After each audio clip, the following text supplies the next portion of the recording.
I'm James Rule. Welcome to the Lonely Leader podcast, where we help existing and aspiring leaders find clarity, build resilience, drive performance, and enhance fulfilment.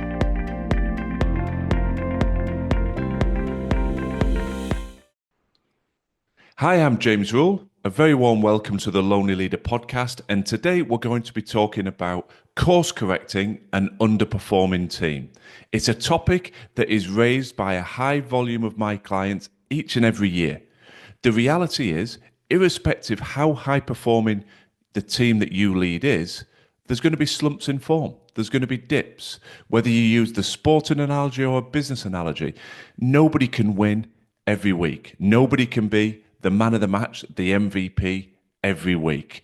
There will be periods where you recognize, actually, we're not quite where we need to be. And what do? Well, you can put your head in the sand and say, well, it'll work itself out. It always does. And sometimes it will.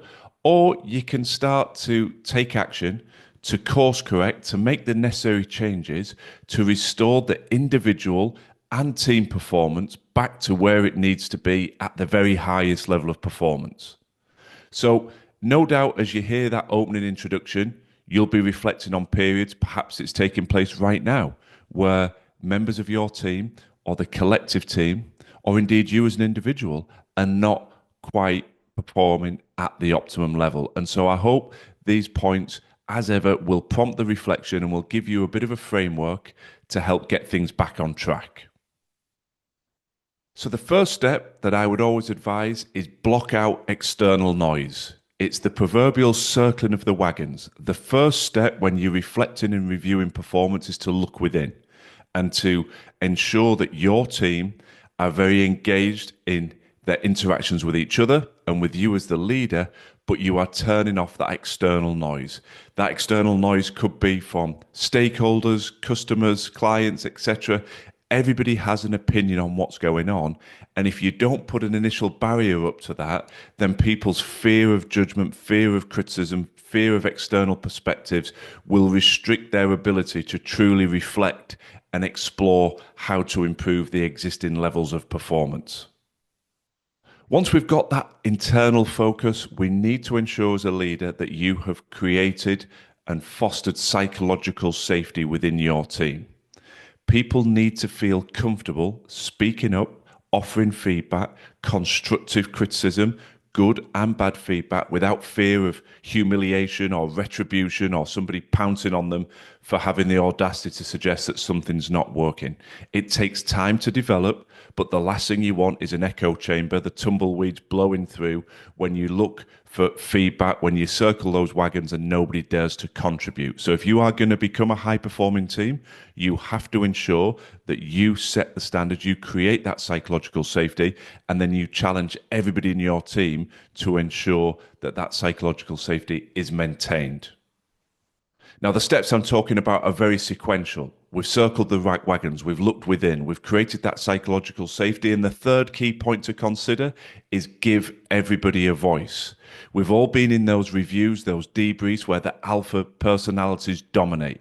One or two voices hold the floor and numerous other people don't even contribute, don't even open their mouths. That's the last thing you need, because nobody has a monopoly on good ideas, best practice, the solutions to drive performance, to course correct the overall team.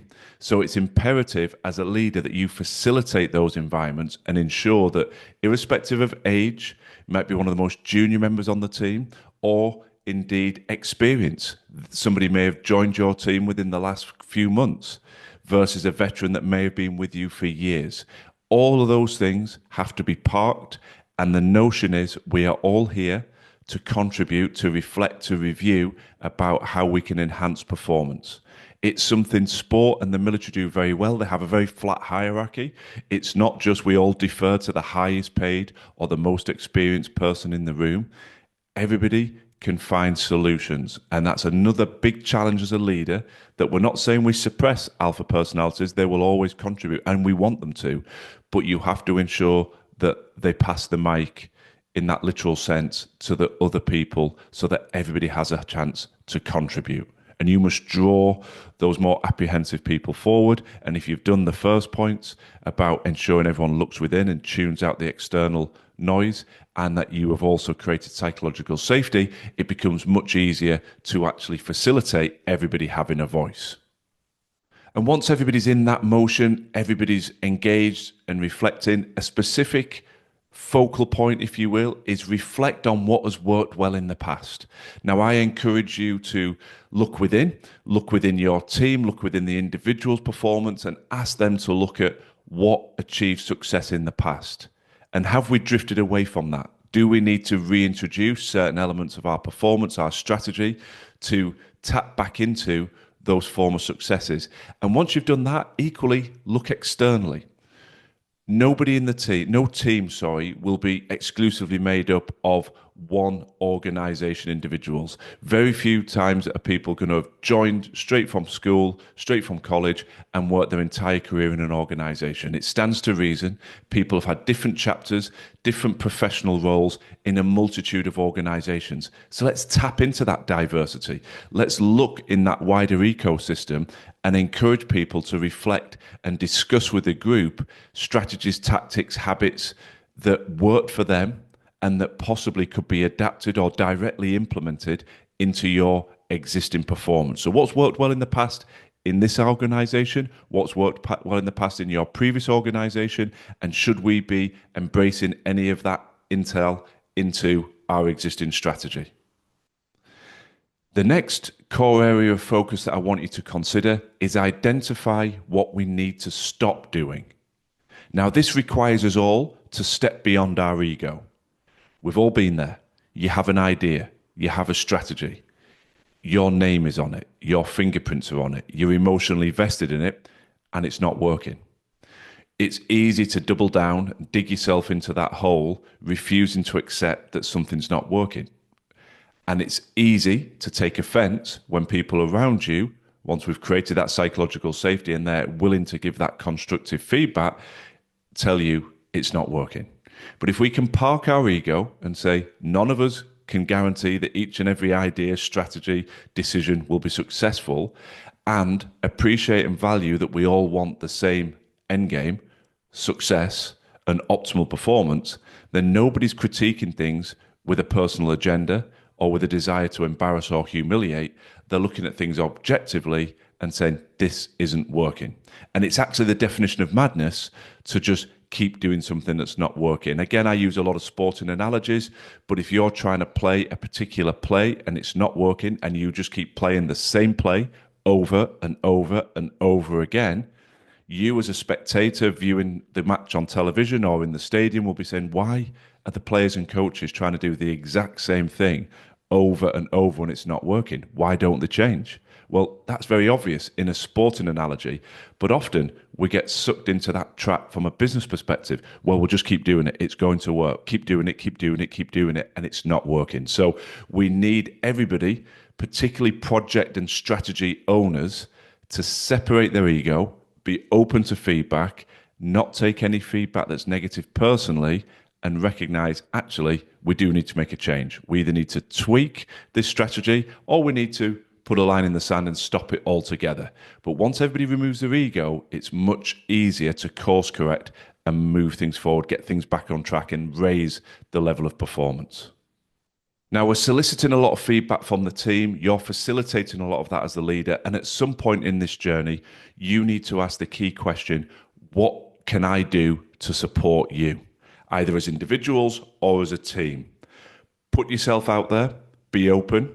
And again, we remove an ego because it may be that you're driving them down a path they don't believe in, or that you're pushing a strategy they don't support. So you have to do the very same thing we've just encouraged your team to do in the previous point. And then we identify, maybe there's a skills gap that they've got that they need you to help them close. Maybe there's a knowledge gap that they need. Maybe you're micromanaging and you need to step back and give them a bit more autonomy. Or indeed, maybe they need a deeper level of support so that you need to step forward.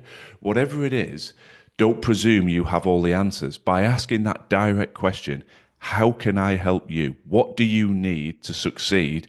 There will be feedback and insights given that you can act on. And maybe you don't have to action everything.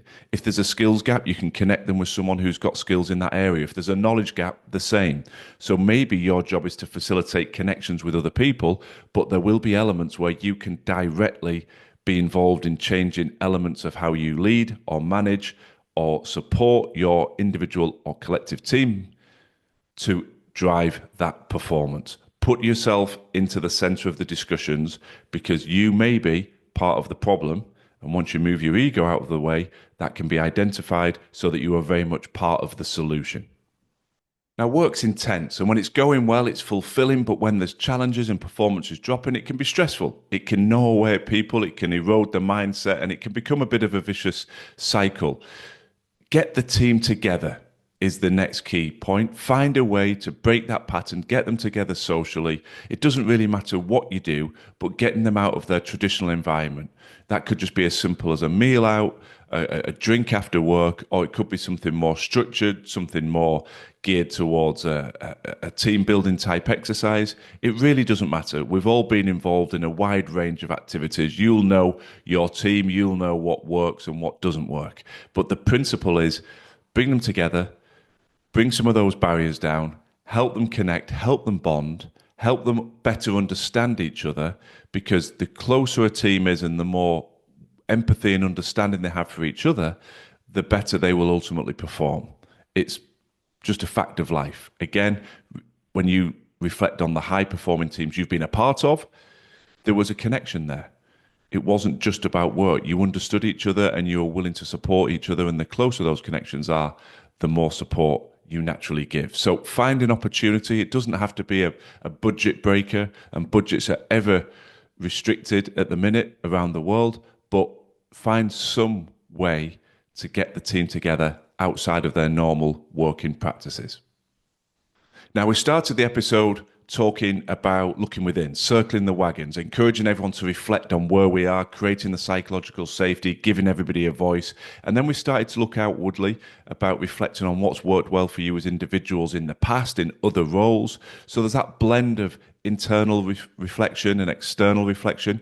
And the same is true for you. You've put yourself at the center as a leader. What can I do to support you? Where am I potentially being a hindrance? Where do I need to be a help? And then an additional piece of external reflection is encouraging you to engage with your network.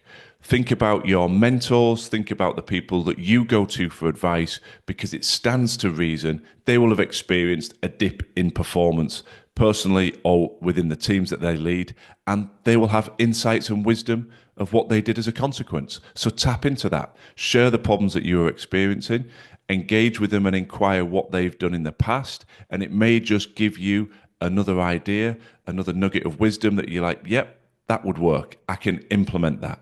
So I think it's very much a case of looking in and leading your team, but also looking externally to drive your energy and ideas, because none of us are walking an untrodden path. I've talked about that in numerous episodes, but the challenges you currently face leading and driving your team, every leader will have faced something similar. So why not access some of their shortcuts, some of their wisdom to help you lead with a higher level of impact? And my final point is be conscious of your language. Now, by language, I'm going to talk about words and body language. When there's a dip in form, people's confidence starts to wobble and they look to you as the leader. You set the emotional tone within the organization. Your words need to drive optimism and hope, and so does your body language. If you're flat, negative, deflated, and full of negative rhetoric, then that will permeate into your team. Now, I'm not talking about empty words and nonsensical gestures, but that basic premise of optimism is infectious, that you back your team, you believe in their abilities, you acknowledge and recognize it's hard, that's why we're having this reflection, but that you believe we can turn a corner, we can find the solutions, because we've done it in the past, and because there's so much intellect and experience in the room, we're going to do it again. Those simple phrases and that belief that you carry will drive your team forward. So make sure you are role modeling hope and optimism in your words and actions, because that is what your team need to see, so they step forward and follow you and help drive performance back to where it needs to be. So I hope these reflection points, as simple as they are, will encourage you to step back and then step back in to re-engage with your team. I make no apologies for simplicity. Those of you that have listened to a number of episodes recognize now that I think that is the way to drive solutions, and very few things that I put out there will be a drop the mic moment where you've never heard it before. But the reality is we're all struggling at times with underperformance. If we weren't, I wouldn't be hearing it so frequently from clients. And therefore, when we put those steps out there, if you can step back and go, yeah, I've done all of that and I do it repeatedly, then good for you. Maybe there's a deeper seated issue. Perhaps you've got the wrong people in your team, and we need to start looking at how we can recruit and develop a higher performing group. However, I would wager that in most cases, there will be things that haven't been done for a while or have never been done, and that you can make some simple changes. You can reflect and review and put some of these 8 steps into play and see significant improvements in your team dynamic. So, final thank you for the feedback and the suggestions. This very episode has come from one such suggestion and a theme that I'm seeing with multiple clients. So I endeavor to ensure that all the content we develop on the Lonely Leader podcast is on point and relevant to the existing challenges that you are currently facing. I wish you the best of luck with these reflections and look forward to working with you in the future. Thanks for listening to the Lonely Leader podcast. I'd be very grateful if you could share and follow if the content resonates. And if you're looking for additional free resource to support your continued growth and development, then please do check out our social media and website details in the show notes. Remember, quality leadership on the outside must always start within.